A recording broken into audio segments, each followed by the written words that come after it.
ভারত পাকিস্তান দুদেশই নিজেদের শক্তি দিয়ে যে যার মতো হামলা চালিয়েছে। ক্ষেপণাস্ত্র কিংবা বিমান কোনো হামলায় অবশিষ্ট রাখেনি দুদেশ।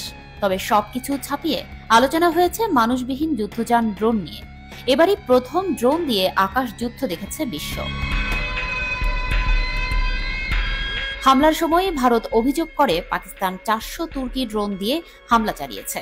ড্রোনের লক্ষ্যবস্তু ছিল ভারতের 36টি শহর। আর পাকিস্তান অভিযোগ করে ভারত ইসরায়েলি ড্রোন দিয়ে হামলা চালিয়েছে।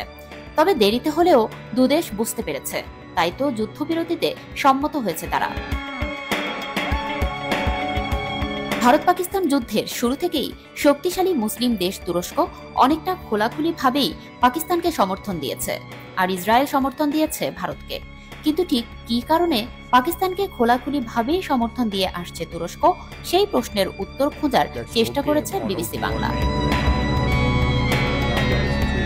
সংবাদ মাধ্যমটির প্রতিবেদনে বলা হয়েছে, গত বৃহস্পতিবার তুরস্কের প্রেসিডেন্ট রিসেপ তাইয়েব এরদোয়ান বলেছেন, পাকিস্তানের মানুষ তার ভাইয়ের মতো এবং তিনি তাদের জন্য আল্লাহর দরবারে দোয়া করেন। চলতি সপ্তাহে তুরস্কের বিমান বাহিনীর একটি C-130 জেট পাকিস্তানে অবতরণ করেছে।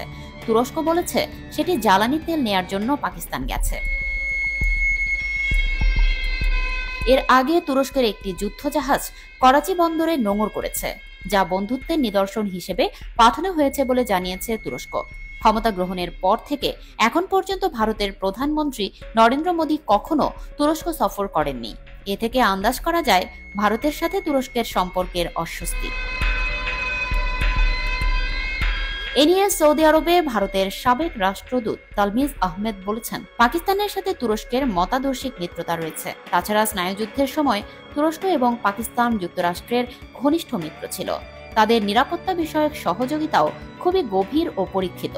পাকিস্তানের অনেক জেনারেলের তুরস্কের সাথে ব্যক্তিগত সম্পর্ক রয়েছে।